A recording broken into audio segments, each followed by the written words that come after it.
Om Shanti. Let's meditate for some time and then start the session. Keep your body still.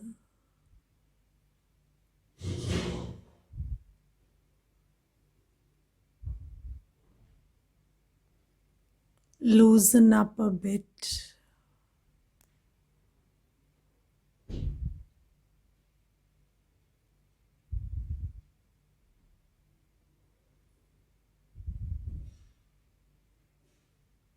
Come to the awareness of your true self.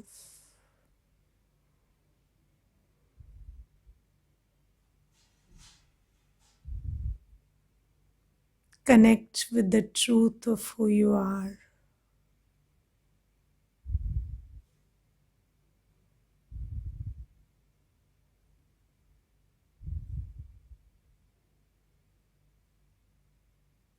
I am a being of light, of peace and purity.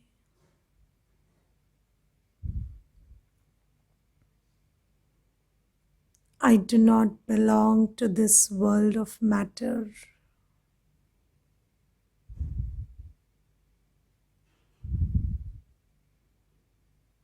I am non-physical in nature.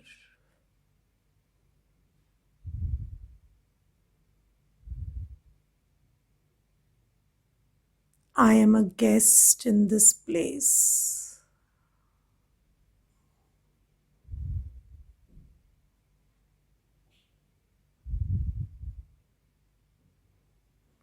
A visitor in this world who has stayed very long.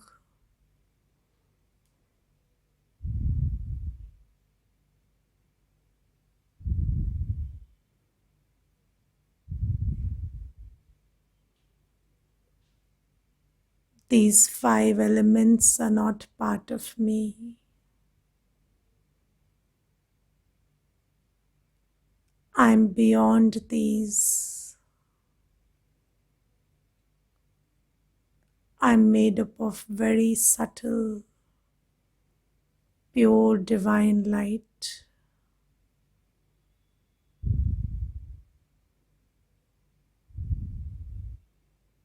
See yourself shining blissfully.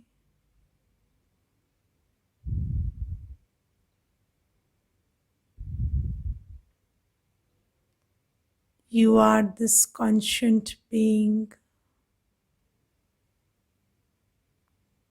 of purity and peace, temporarily residing in this body.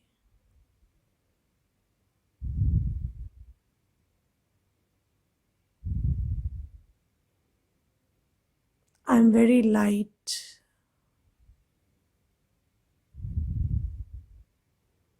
lighter than the wind.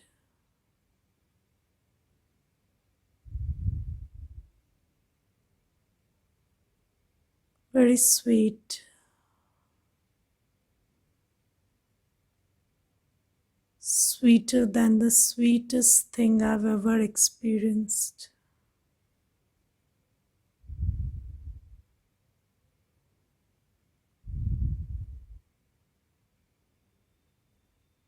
I'm very pure.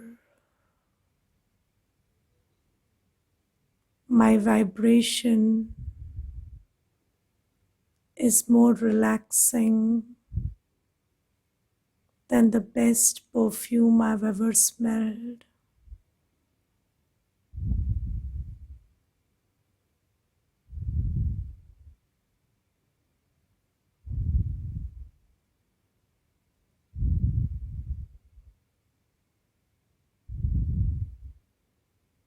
I am this energy,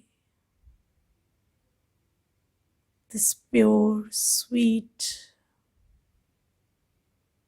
absolutely still star, very light.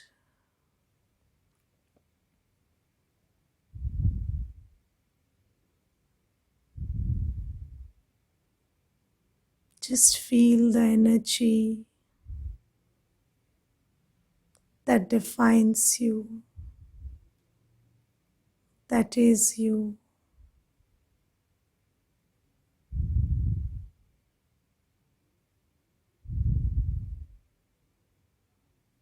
Sit in this experience for some time.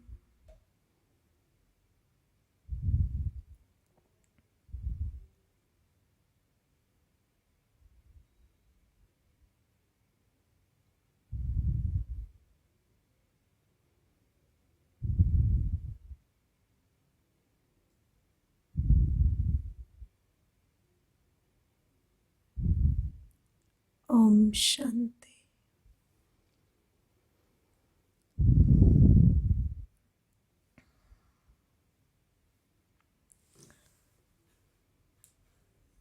So that is you, and is it nice to feel like yourself?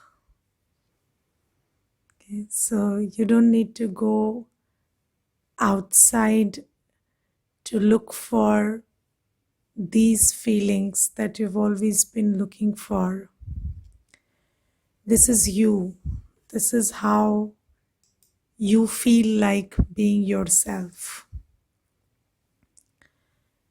So today I will talk about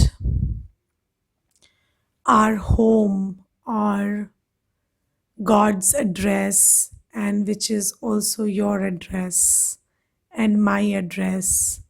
So basically, we are all scattered here, but we belong to one home.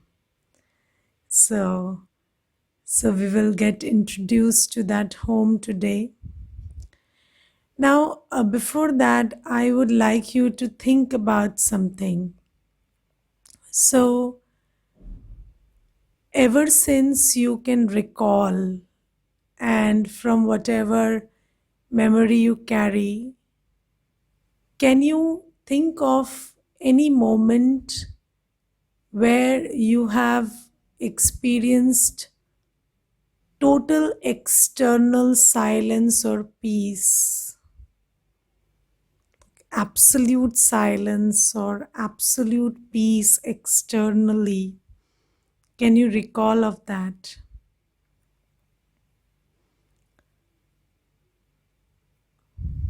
So, if you will think about it, you will come to know that there is no place where there is absolute silence. So, even if there is external absolute silence, there is still some sound, some kind of something that's there. And then, even if there is external absolute silence, there is the sound of thought. So, when there is no sound externally, there is the sound of thought. But if I ask you to think about absolute peace, then you can conceptualize or imagine or visualize or conceive of an idea of peace which is beyond what you have experienced. So, when you think about peace, you think about a state where there is no thought, there is no sound externally, and there is no sound of a thought either. So it is now that um, so we, when we are meditating, we feel peaceful, and there is always the fear of gullibility and threat that lurks around. Will we be helpless in these encounters? So, let me tell you, you can detect threats more in when you're peaceful and when you are silent. So, just like, if there is something burning or there is some sound, so what do you tell others around you? Shh, keep quiet. Let me focus on where that sound is coming from.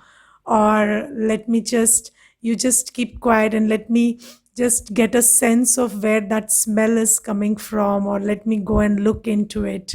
So you need actually you need silence so that you can discern and see what's going on around you. So when you are peaceful, you are actually very perceptive. And most of us know that people who are impaired in speech or impaired in hearing or any of the other faculties, they are very sharp in their intuitive ability, and they can sense things which others miss.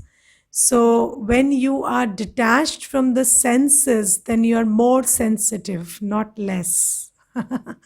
So that is also one thing. So if you detach from the senses, you will be able to know what is what. And I don't know whether I should share this at this point or not, but mostly we don't do riddhi siddhi or anything. But I will give you one instance where I and another person who meditates, we were sitting in the balcony, and then I was thinking something about that person. And then that person gave me an answer of what I was thinking in my mind. So then I said, did I say something? So then that fellow said, no, perhaps not. So that was a very strange moment, and that was one of the few experiences where I came to know that you actually don't need to talk. We talk a lot, and most of it is not required because we are not using our other faculties. So I'm not recommending that you keep quiet and keep waiting that the other person gets the signal. But this is an experience I'm sharing with regard to the question you have posed. So when we talk about when we think about peace, then peace is a state where you think about peace as a state where there is no thought, there is no sound of even a thought, there is no disturbance, there is absolute stillness. So basically, there are three words which describe absolute peace, which are stillness plus silence plus peace. So, when you talk about peace, it is absolutely still, absolutely silent, and very sweet peace, which is, it is not sannata, it is not like something that disturbs you. It is not a dead silence, but a sweet, peaceful state. And then there is silence also because there is no sound, and then there is stillness. So, am I giving you a good description of what you have in mind when I say peace, right? So, everybody thinks about peace in this manner, but then why do you think about peace in this manner? You have never felt this thing that you describe as peace in this world. So, we carry a memory of belonging to a world of peace. So there are two things that you have been hearing for a lot of time. One is that this world is a stage and we are actors, right? So Shakespeare said the world is a stage and we are actors. And then another thing that you have often heard is that when people leave this stage, they go to nirvana.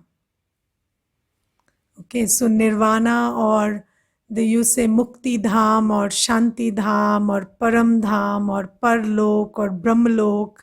So there are so many words which you have heard. So so you say, then in Hindi we say दुनिया मुसाफिर खाना है आना है और जाना है. So this world is a big hotel, so or an inn, and you come and you stay here and then you go.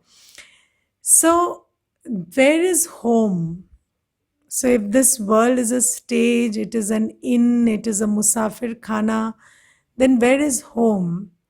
So now you see, I will tell you one incident. There was one brother who used to come and he once told me, Didi, I don't have a home. So I said, you stay in the next lane and you say you don't have a home. I know where your home is. So what do you mean by I don't have a home? So he said, when I'm in office, I'm restless, I'm peaceless because things are not going my way. So all day I think when I go home, I'll be peaceful. But when I come home, then my father and my wife fight. So all day they keep fighting.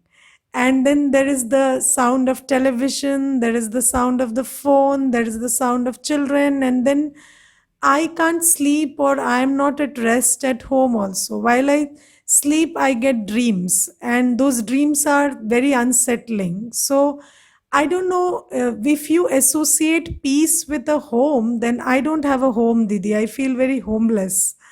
So I said, so you have a home, but it's just that it's not the home you think is the home. So this is just your temporary address. So you have a place where you park your body, just like you park your vehicle after using it all day.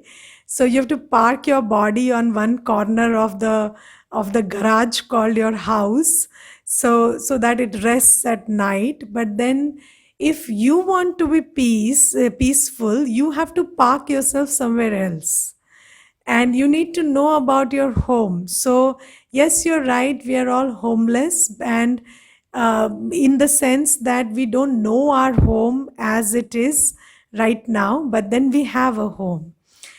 So when I say we have a home, that means that we souls are on the stage. And do you find any resonance with that, what that brother was sharing? Like, you have a house, you have a bed, but you don't feel peaceful. Okay, so you sleep all night and then you wake up and then you don't feel the way you should feel. Or the when you enter the house and the security you want to feel or the relaxation you want to feel is not available these days. So that is why this is the time when you need to be introduced to your home, your real home. So the Brahmalok, the Shanti Dham, the Nirvana, the Mukti Dham, the Param Dham that people talk about is your home. And that home is is a dimension. It's not a physical space. So you should know that in English we use two words, above and beyond. In Hindi, we say upar and pare. So we understand upar and niche, we understand above and below. But what do we mean when we say this is beyond? So there is this concept of going beyond. So I will tell you, when I came into Gyan, so I was living on the third floor at that time somewhere. And then whenever I used to ask Didi something, she used to tell me, why don't you go beyond these things? So I said, I've risen up to the third floor. I can't go beyond that. So I don't know where to go beyond that. There is no space, Didi. I can't sit on the roof. So she said, no, that's not what I mean. It's not about it's not about physical ascension.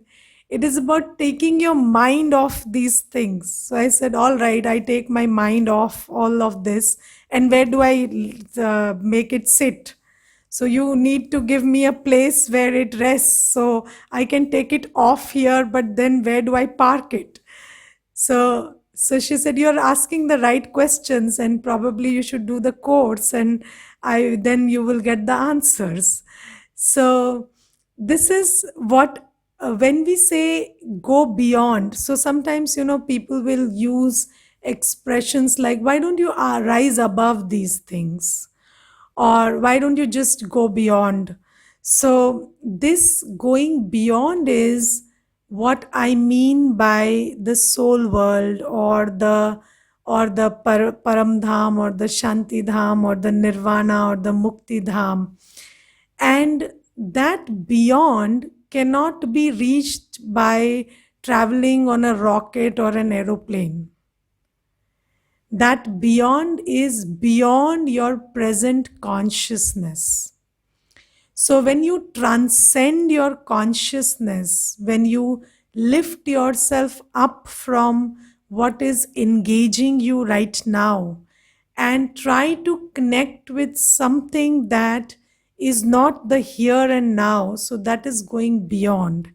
And in the beyond, you will find there is a dimension which has no sound, not even the sound of a thought. And that is why it is called nirvana. Nirvana means beyond sound. Vani se pare. So that is why, when people age according to the body, they are called vanprasthi. So vanprasthi means those which are on their journey to go beyond sound. So that is why vanprasthis are recommended, that you kind of pack up. So you kind of disengage from whatever is going on around you and try to connect with the world which is not about these things, where there is no thought related to the physical world. So now you should know that according to the physical age, some of you may be vanprasthis, some of you may not be vanprasthis. But according to our spiritual journey, we are all vanprasthis, because the soul is getting old. So the soul has been here for a long time, and we souls are now weary and tired. And whether in a small body or a big body, we are all tired. So we are all vanprasthis. So we need to pack up a little and go beyond. So in the beyond, it is a dimension of absolute stillness, silence, and peace. And you cannot go there until and unless you unplug from the body and everything around you. So when you go there as a seed. So, where plants are born out of seeds, and a seed is very complete in nature. So you can bottle up a seed and keep it for years. There are seeds which lay in the ground for thousands of years and don't get damaged. So they don't germinate. If they don't germinate, they don't get damaged also. There are seeds which just keep lying and don't get damaged. So a seed is a very complete form of life. And when that seed gets into the soil, so when it gets into the soil, then it needs water, it needs air, it needs sunlight. But if it is in a bottle, or if it is somewhere outside, it doesn't need anything. So you, the soul, are like a seed. And you, the soul, per se don't need anything. So you have all that you need inside of you, which is knowledge, purity, peace, love, happiness, bliss, and power. And you are like this, that whole atom, that smallest indivisible particle, which is complete in itself. So from atom comes Atma, or from Atma comes atom. So these are two related words. So You are the smallest unit of life, and you don't need anything to survive on your own. You are like that full, complete seed. And you can only transcend and go to the other dimension by becoming a seed. Okay, so when you pack up from here, from the buddhi, you just unplug your buddhi from everything else, become a seed, come to the awareness that I'm a full seed, then you can shift your consciousness to that dimension where there is no sound, there is no movement, there is no thought, there is absolute stillness, silence, and peace. And when you sit there mentally, then, do you know there is a process of osmosis, and everybody does that? So you soak chana or rajma in the night, and then in the morning they get all bulged up and full and fresh, full with water. So you don't have to do anything, you have to just keep them in water. Similarly, this soul that you are, if you just become a seed like the chana or the rajma, and you go and get soaked up in that world full of peace, then if you stay there for 5 minutes, you soak in enough peace to come here and behave peacefully. Or you can soak up that energy of that world, and then you can come here and operate with that fullness. All right. So God is called the ocean of peace. God is called Patit Pavan, or the purifier.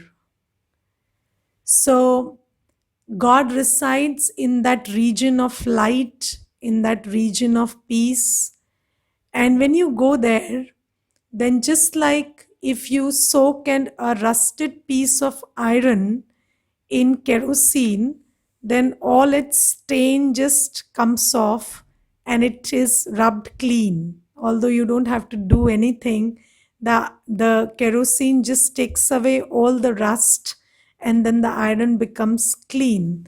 So, similarly, when you go there and you just make yourself still and situated in that world of light and peace and purity, then all the rust, all the tiredness, all the dirt, all the impurities that the soul has gathered start getting cleaned off. So this is meditation. This is what we call connection with God, or this is what we call the charging of the battery. Okay, so you, the soul, have to disconnect. So when you want to charge a battery, what do? You take it out from the instrument and then plug it into the charger. Okay, so you are the body is the instrument.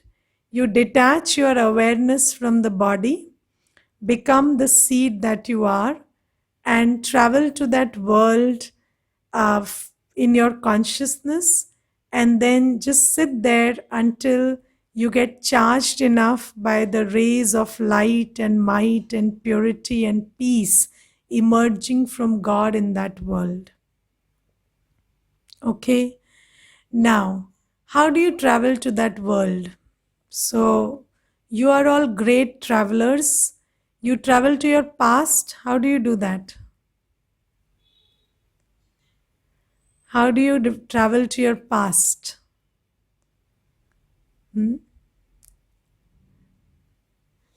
By remembrance. So this remembrance is a very powerful tool. Okay, so when you remember something, then you connect with it. So this remembrance takes you wherever you want to go. So now God says, remember your home, remember me. So you don't have to meditate, you just have to remember your home, and remember your father. Is that difficult? So, God is my spiritual father, and that is my home. So, can't I just remember my home and remember my father? And as soon as I remember my home and remember my father, they start giving me company. So, remembrance takes you wherever you want to go.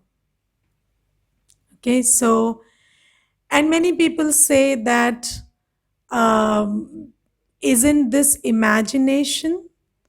So, everything is imagination. I'm imagining you are a good person. You're imagining my past was good or bad. I'm imagining my future will be secure or insecure. Everything is a faculty of your mind, right? So there is nothing that you can put your finger on and say this is not imagination. So basically what you call imagination is the process of experience created through thought. So every experience is created through thought. Now where you want to go through thought is a very conscious decision.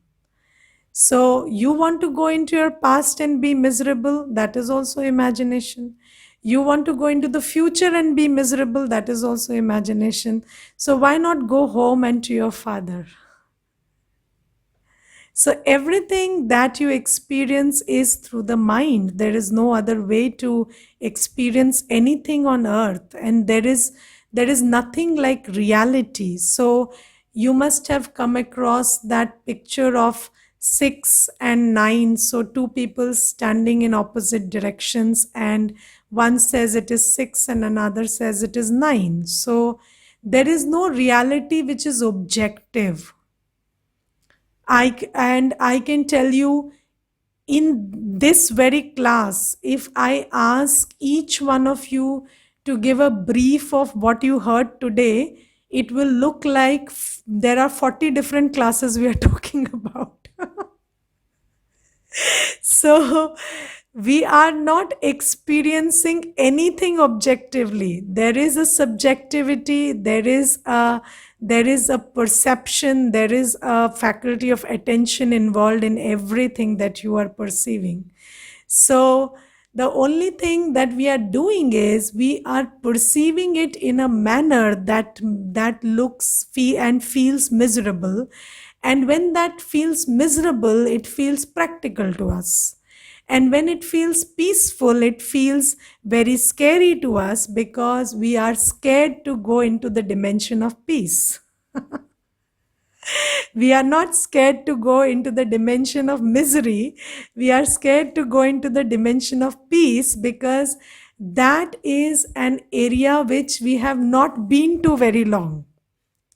So, we human beings have this tendency that we become comfortable in anything that is acquainted to us, and that which is not acquainted to us right now feels bizarre or strange. That's it. So, I told there was one friend of mine, and she was a victim of domestic abuse. And then I told her, why don't you come and stay in the center for some days if you are not feeling okay? Because she was a friend and I knew her very well, I offered that to her. So she said, I don't know, I'm not very sure about the center. So I said, and you're sure about that place where you're getting beaten up every day? So why are you sure about that place? Because acquainted fears are okay, acquainted misery is okay, but anything unacquainted makes us feel scary. We don't want to go there. Okay, so this is why we don't want to step into that region of silence, into that region of absolute calmness and quiet, which would energize us like anything. So you need to have faith that when you step into that region, it will heal you, it will calm you, it will placate you. It will do things to you that you didn't imagine can be done to yourself. And then when you come back, you will be in greater strength, in greater power, in greater stability to respond to events here. So we call this the practice of going in, up, and then out. So first you go in, then you go up or in the beyond, and then you go out. So if you are faced with a situation and you directly go out, okay, so if you go directly out, then it will destabilize you or it will suck you in its energy. But if you go in and you connect beyond, absorb that energy and go out, you will be in a very good position to deal with whatever comes your way. All right. So this is the practice you need to engage in. And so this also brings us to the idea that life was not meant to be miserable, right? And if you have observed your grandparents or somebody who belonged to a generation, one or two generations prior to you, they were in a better state of mind than us. So, and I remember in school, we never used this word tension or stress. So that was not part of our vocabulary. And I personally, I will share an experience that my parents used to sleep in the afternoon. So whenever I was on at home and they used to go and sleep at 2 or 3, I used to find it very strange that how can somebody get so tired that they sleep in the afternoon. So children children can't even understand how parents can sleep in the afternoon, but we start doing that now. And I see these days children also sleep in the afternoon, which is a phenomena which I couldn't think of as a child. So this happens because slowly, gradually, we are getting depleted inside of us. And earlier, what was the consciousness? So I'm talking about 2 generations back. What about 80 generations back? So, how did they operate? They must have been in a very peaceful state while doing everything. They also had to work, they also had to look after families.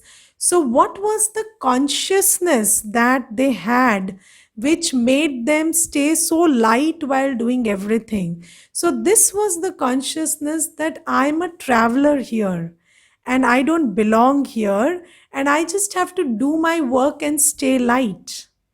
And do you remember some generations back, so I will share an experience. I was traveling by trains some 6 months or 8 months back, and there was an elderly lady who was sitting across me in the seat.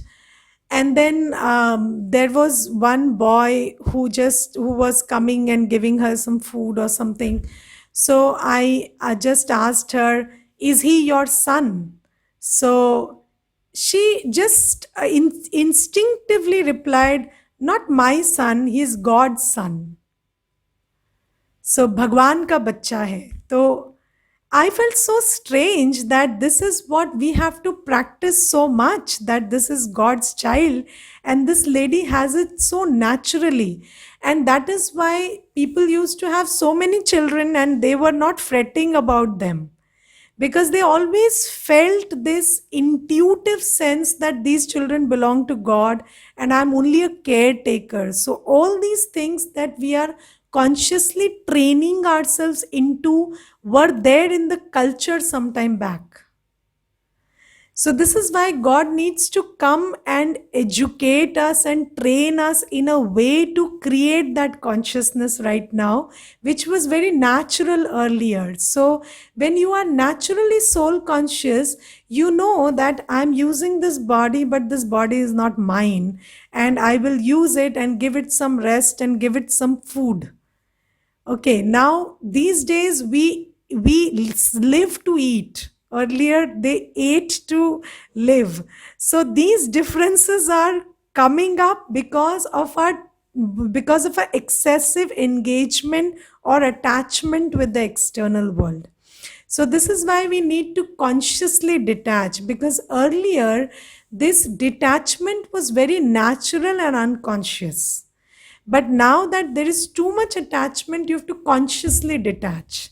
So you need to sometimes remind yourself and remember that I'm not this body. So even if something is happening to the body, it's happening to the body and I am fine. So I can take care of my body. Something happening in the relationship, yes, it is happening in the relationship. It's not happening to me. So I can take care of it. I am fine. I can take care of it. So I am the thinking, experiencing being who can take decisions which favor that circumstance or relationship or the body. So if you can just make a distinction between you and the body and the relationships and the circumstances, then you can deal with them better. And for that, you need to disengage and go to your home. Remember your home. Remember your parent. Fill yourself with the energy of that home. Fill yourself with the energy of the parent. Know who you are. Get back to your power and then come and operate. So this is the practice of remembrance. So Baba doesn't recommend the use of the word meditation a lot. So in Brahma Kumaris, we use this word remembrance instead of meditation, because meditation sounds very difficult. So Baba says, don't say yog. What is yog? You just have to remember who you are. You have to remember your home. You have to remember your parent. How difficult is that? Can't you remember somebody who loves you so much? Can't you remember your home, which is so full of peace and purity? And then you should always be attracted to that home. You shouldn't even make an effort to remember that home. That home should pull you, just like an ice cream pulls you, because it gives you sensory pleasure. So your home that gives you super sensuous joy should pull you. So you should not try to go there. You should not feel like coming from there, and you should be pulled by the events so that they pull you here and you operate for some time, and as soon as you get free, you go there. Okay, so this is the kind of relationship you should have with your home and your father. And then, with this relationship intact, you can operate in this world in a very detached and loving fashion. So, there are two words that are used in combination, one that is detached and loving. So, in Hindi, we say nyara and pyara. Okay, so when you are detached, you are loving. So when you can detach from a situation, then you can bring love into it instead of worry or attachment or fear or any other energy. So you can just detach from a situation by going up, remembering yourself, filling yourself with power, and then coming back and nurturing that situation with loving, uplifting, energizing feelings and vibrations. All right, so this is the process you follow. Now that we have talked about this detachment and loving, I will also tell you about the ABCD of love. So there is an ABCD of love. So A stands for acceptance. A stands for acceptance. B stands for belonging. C stands for care. And D stands for detachment. Okay, so if you want to define love properly, it is complete acceptance of who anybody is. You feel a sense of deep belonging also because you belong to the same father or the same parent or the same home. So you belong to every soul on the planet. Okay, so you accept them as they are because you understand the theory of sanskars. So there are no good people and bad people, there are only good and bad sanskars. So you accept people the way they are. You have a deep sense of belonging because they are your brother or sister, because you come from the same home and same parent. And then there is care, because care is your nature. You can't not care. Okay, so if you are a soul and care is your quality, and then you are also detached because you know that we are not, so we all have to take our sustenance from the Father and not from each other. So while you operate here, you accept people, you belong to them, you feel they belong to you in the sense that you are part of one family. You care for them, but there is objectivity and detachment also. So you don't end up having a, what is it called? I don't remember. There is this term used for too much of engagement with other people. So you don't enmeshed relationships. So you don't end up into enmeshment. So in order to avoid that enmeshment, there is detachment also. Okay, so I hope there is some clarity about this thing, this home, and how we go home and do this. Now, yesterday also I discussed in very brief about remembrance in answer to a question. So, when you remember somebody, it could be from a remote past, it could be something you think you are apprehending or expecting in the future. So, what does remembrance do? When you remember somebody or something, there is an image you create. Okay, so there is an image and there is a feeling corresponding to it. Okay, so if somebody tells you, do you remember what happened yesterday? So then you go to yesterday mentally, and then you create an image of what happened yesterday and you start experiencing it. Similarly, when you remember your home, you need to be very creative about it.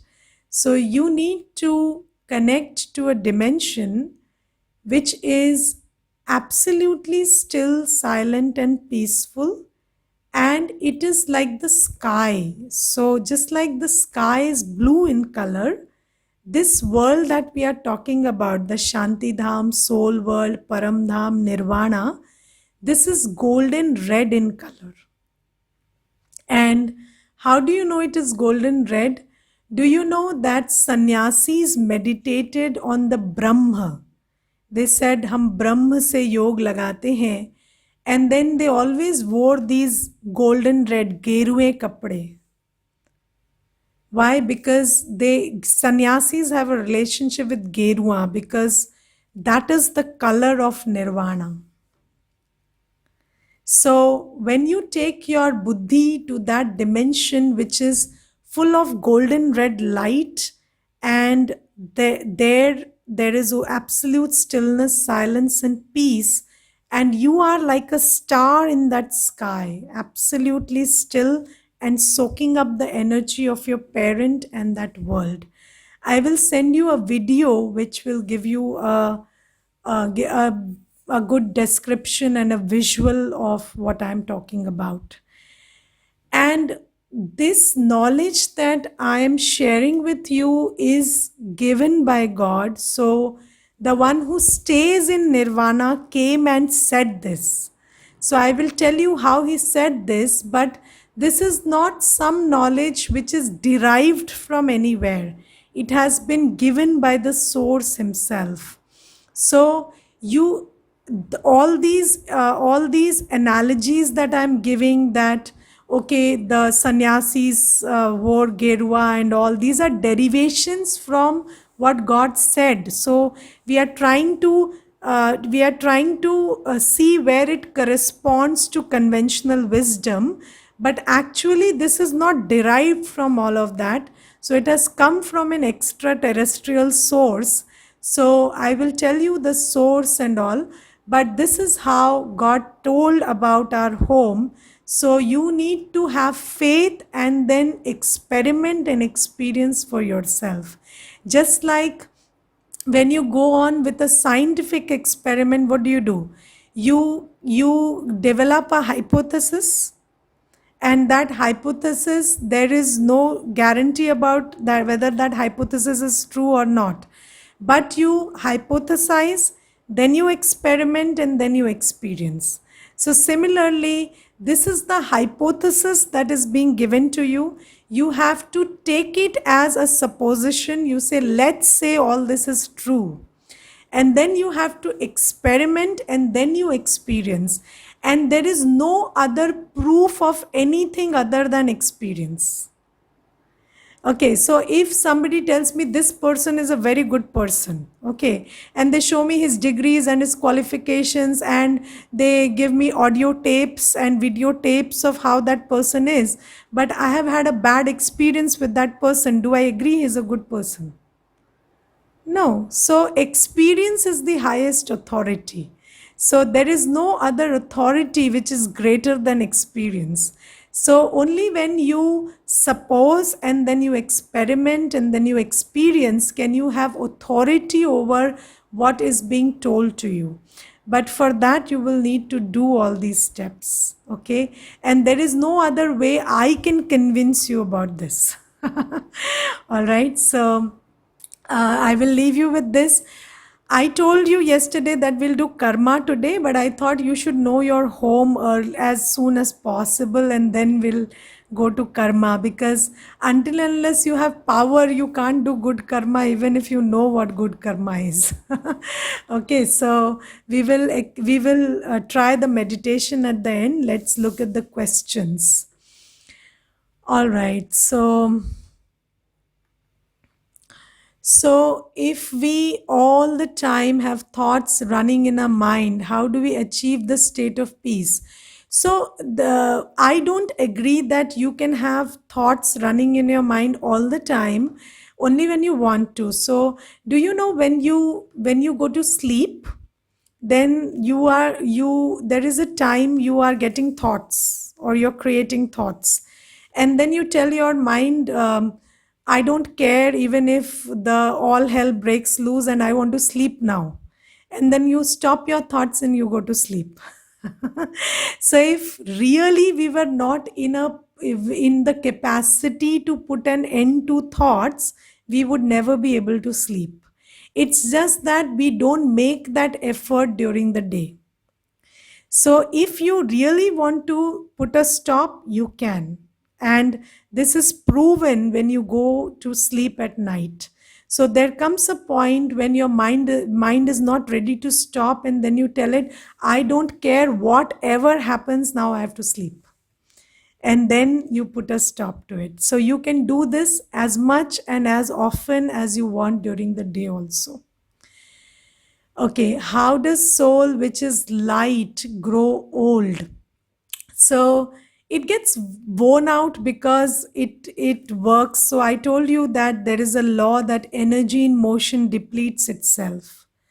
So because we come into this world and we take bodies, leave bodies, come into motion, come into action, so the energy that I am gets depleted.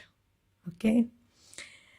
Does a soul that detaches from a body take another body immediately, or does it hibernate to recharge and then come into another body?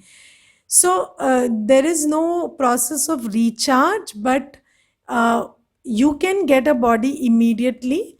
But if one doesn't get it, it is because you are not properly detached. So you have left the body, but you're still attached to the body. So it sometimes takes a lot of practice to detach even after leaving the body.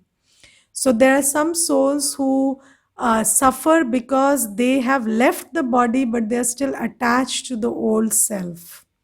So this is why it is recommended that one does this work of detachment before they leave the body. What we should think at the time of meditation. I am giving you these thoughts which I give you when I conduct the meditation. So it's all on YouTube. So you could just take out time and write those, make a note of all of those, and you could practice that. Okay.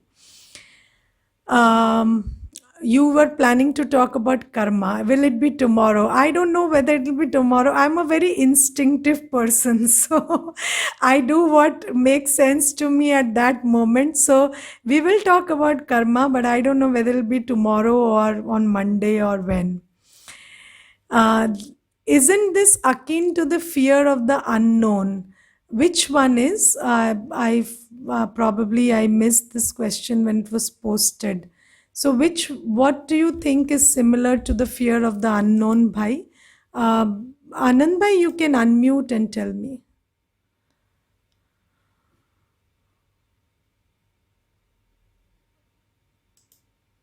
Wait a second. Please unmute and tell me. It's not unmuted. Please unmute. Yes. Hmm. Okay, so let's let it then go away. So we will talk about it some other time. Thank you. Um, so not clear out versus beyond. So above is a physical thing. So you say this is above, this is below. But beyond means it is somewhere where you have to travel through your mind. Like when I say where is your past? Is it here, there? Where is it? So it's in the beyond. So you can only travel to it with your mind. So things that are only accessible with the mind are called things that are beyond. All right. First go within, then connect beyond, absorb, and come back. Okay. Sleeping in noon is good or bad. I don't know. I also sleep sometimes, so that depends on how tired your body is. That's okay. So basically, you should have a minimum amount of sleep, which is 6 hours for somebody, 7 hours for somebody. The night you can compensate for it during the day. That's okay. Okay, C stands for care, right? What is yog is connection, but the sim actually it is connection with the self, connection with the supreme. But we are already connected, so it's only about remembering that we are connected. Okay. Is acceptance helpful to detach? Or can you please suggest practices to detach? So, um, I will tell you how I detach from things. So, I can detach from anything if I feel it is unworthy of my time and attention. So, when the opportunity cost of your time and attention rises, which is you feel that I can invest my time and energy and attention into something better, then you detach from things that you feel are not that deserving of your time and energy and attention. I will, how I came to this conclusion, I will share. So I have a friend, and she always used to go to the past, always talk about the past. So one day I really got fed up. I was not in Gyan at that time, I'm telling you. So I got really fed up and I told her, why do you keep going to the past? So I said, it doesn't serve you. Don't you get it? So she said, I get it, but I have nowhere else to go. So I go to the past. And precisely she told me किसी को तो याद करना है ना, तो उसी को कर लेते हैं, है ना? तो कुछ तो करना पड़ेगा ना मन के साथ, तो वही कर लेते हैं. So then I realized that it's not about we wanting to go somewhere, but we being in a dearth of going somewhere better to go, having somewhere better to go. So when you find this ability that you can take your mind to that world and to Baba and feel so energized and so relaxed and so uplifted and so nurtured, then you don't want to go anywhere else. And then you start letting go of things that you don't feel are deserving of your time, energy, and attention. So this is how you basically detach. Aren't white and violet the color of light and peace? No, light and peace have no color. So these are all those color therapy things. I don't go into this. So everything is white for me. White in has all colors. So earlier you used to experiment mixing all colors and then it becomes white. So that is what I go by. So white is an amalgamation of all colors. You said God is not gender, but we call him Shiv Baba. So that's no, we call him Shiv Ma also. We call him. So I will talk about relationships with God in a future session, and there we you will know that Shiv is Ma, Mata, Pita, Bandhu, Sakha, Sajan, Sarjan, Satguru, Bacha, teacher, doctor, everything. So God is not limited to Shiv Baba, but for reference, I can't always talk of all relationships, so we say Baba.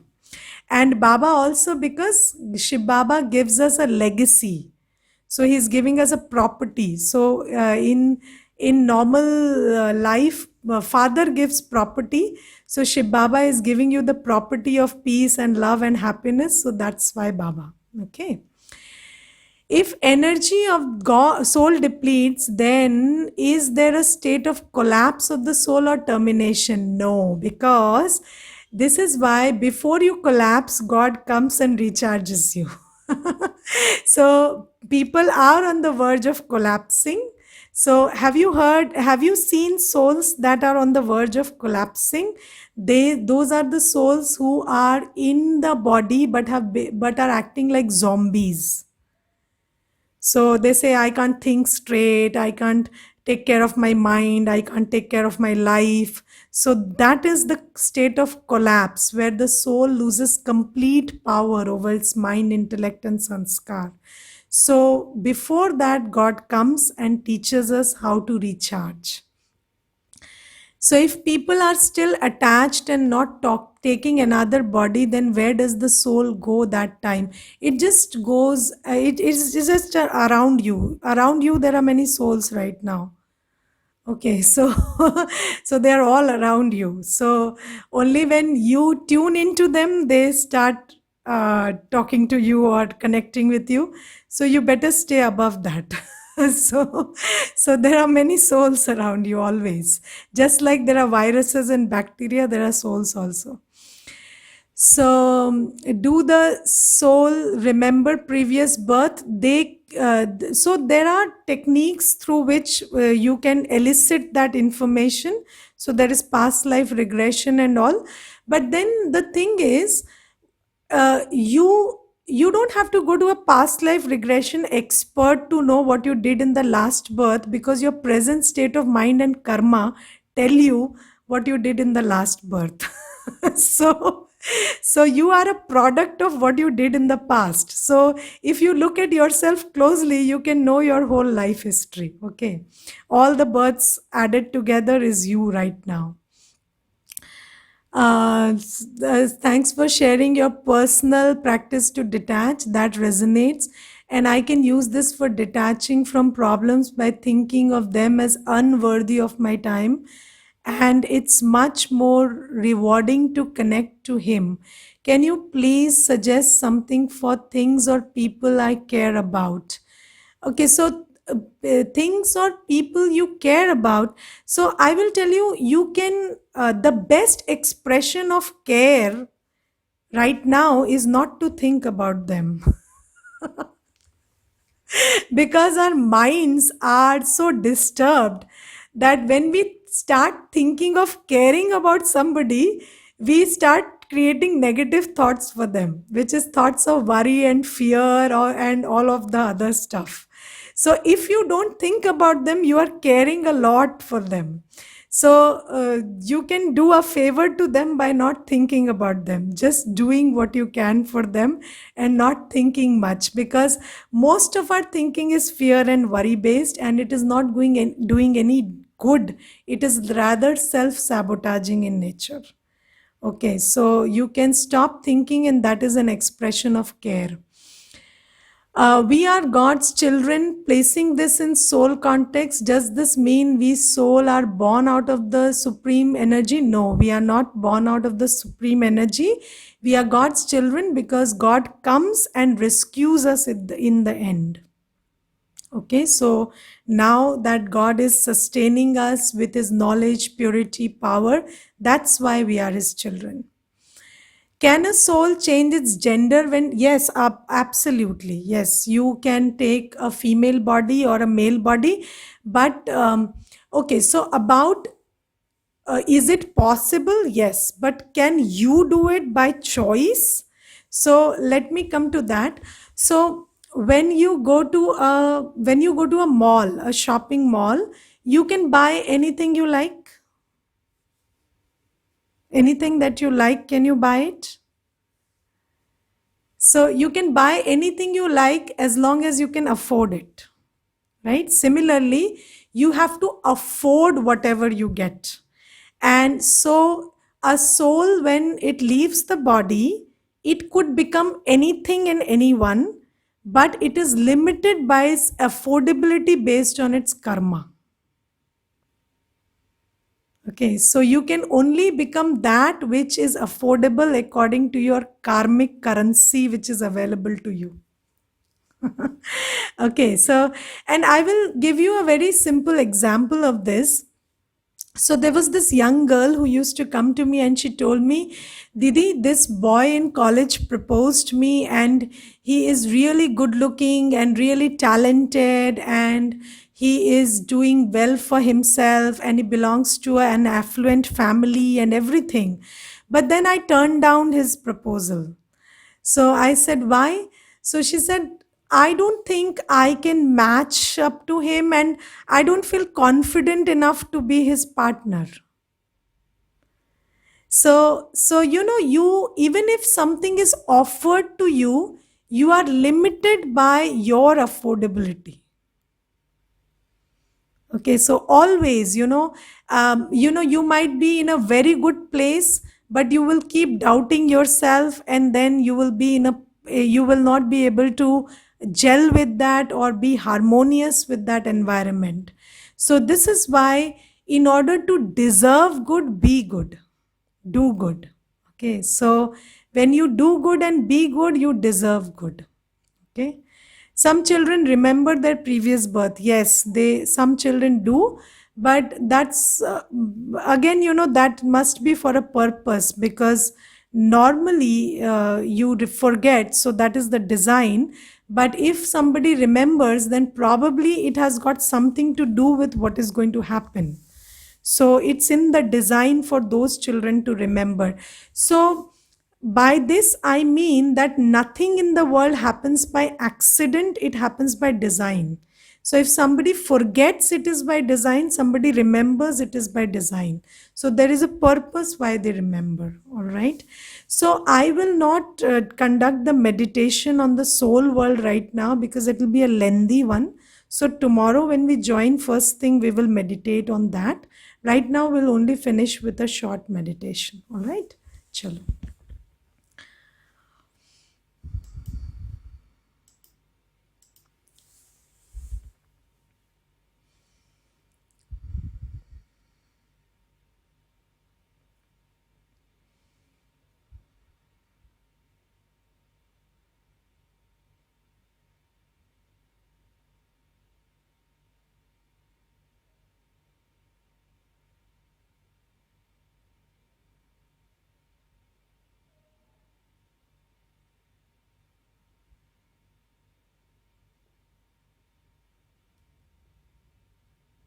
Sit still.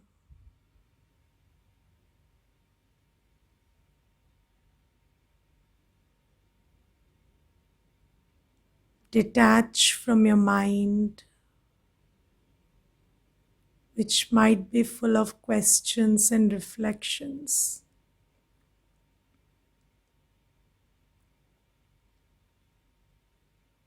Just become a point.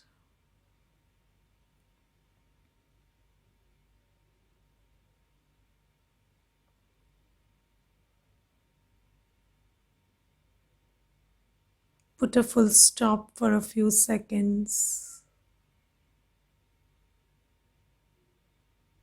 and become a point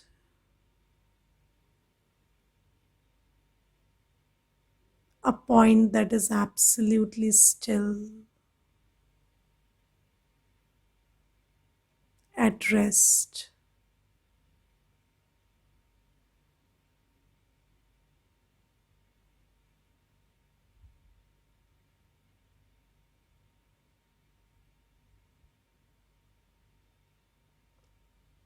In this state of calmness and quietness,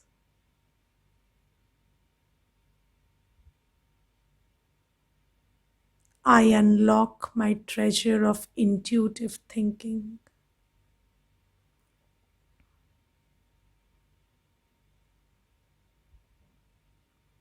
I detach from logical thinking and enter an intuitive thinking state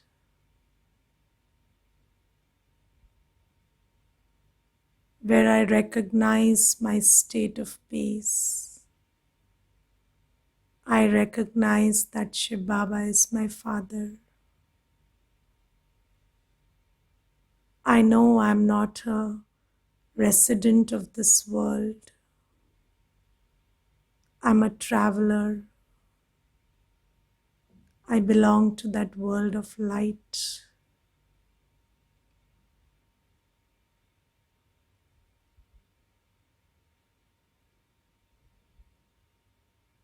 Deep inside me, I know all this is true.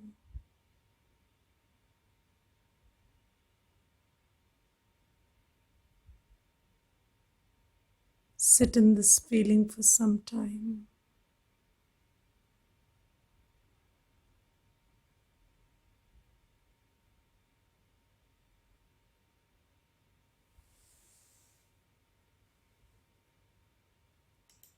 Om Shanti.